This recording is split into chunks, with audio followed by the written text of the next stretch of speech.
Hi guys, Sam Mannion from Triple Crown Syndications here.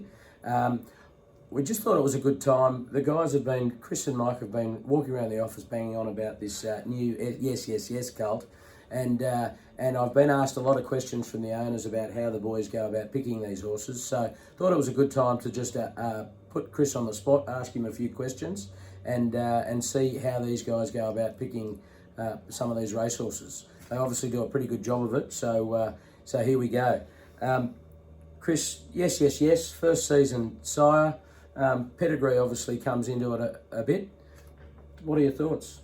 Oh, look, pedigree is a big part of the equation. Obviously, pedigree and type are the two main ingredients that we're looking for these racehorses. This particular colt himself, as you say, he's by yes. We've had good success over the years just getting onto the right first season sires. You can often get a very high quality individual before the prices really shoot up.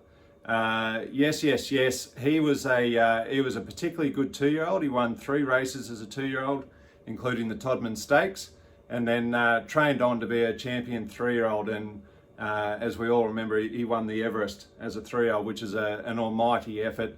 A huge turn of foot, which is a really important part of selecting these stallions as well. We want those stallions who do show that turn of foot, not the grinding winners.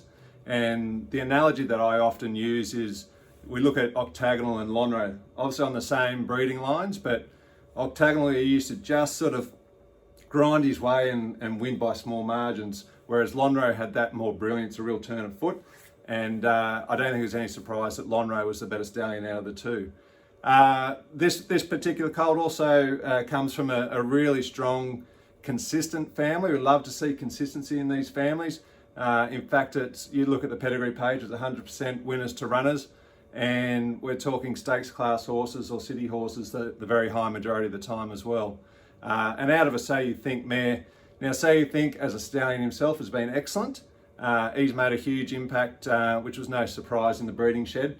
And then his career as a broodmare sire, it's only early days, but he's already got a few stakes horses as a broodmare sire, including Fireburn, the Golden Slipper winner and champion 2-year-old. So I think the genetics behind this colt are particularly exciting. Okay, and I mean, we went and had a look at him when we purchased him at the sales, and I don't really know what I'm looking at, but he looked like he was a pretty good looking colt. So he is. What did you see in him there? He's a smashing type. He's put together really well. I guess he's a medium-sized sort of colt, which is great. Obviously, the ideal scenario is that we can keep him as a colt rather than gelding him, but you never do know that. But from a starting point, he's excellent. He doesn't look like he's going to get too gross or heavy, which is one reason for gelding. The other reason is temperament, and temperament so far has been first class as well. So that's half the battle won. Just confirmation wise, he's got a lovely shoulder and hind quarters, a hip. But I guess the main thing that we really go on about in regards to what we look for in horses, and that's particularly good movers, the real athletes, and you can see that in the way they move. And this bloke just got around the grounds like a panther. The way he moved, just so fluent and effortless. Just a particularly good physical type, no sort of chinks in his armour physically, and a great mover. $140,000 plus GST. Yep. Seemed pretty damn good value to me, seeing some of the prices at the sale. It is crazy value. It's a sale that typically averages close to that 400,000 per horse, which obviously is hard shopping there.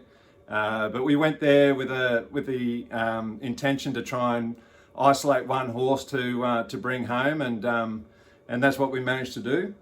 This bloke was on our very short list, and I thought he was exceptional value. I thought he'd sell for a lot more. So at 140 plus GST, it was happy days, and we walked out of there very happy campers indeed. So have we got an Everest winner? Well, who knows? We can only hope. But look, these colts, I think the races, all these big new money races like the Everest, the Golden Eagle, a number of them now, where it just incentivises those horses, those good race horses, and the the colts and geldings, it probably leans in their favour a little bit. They tend to get a longer career on the racetrack and can be going after this prize money for longer. So, look, who knows? We can only dream. Been there before and done that. We've been lucky enough. The trainers have done it. This horse is going with Peter and Paul Snowden. So yeah, fingers crossed, mate. Very exciting colt anyway. So guys, we've got about 50% left. We'd love to chat to you about it. That's just a bit of an insight into how these guys pick their horses and why this one's top of that list for the year. So give us a call, drop us an email, get in touch, and we'd love to talk to you.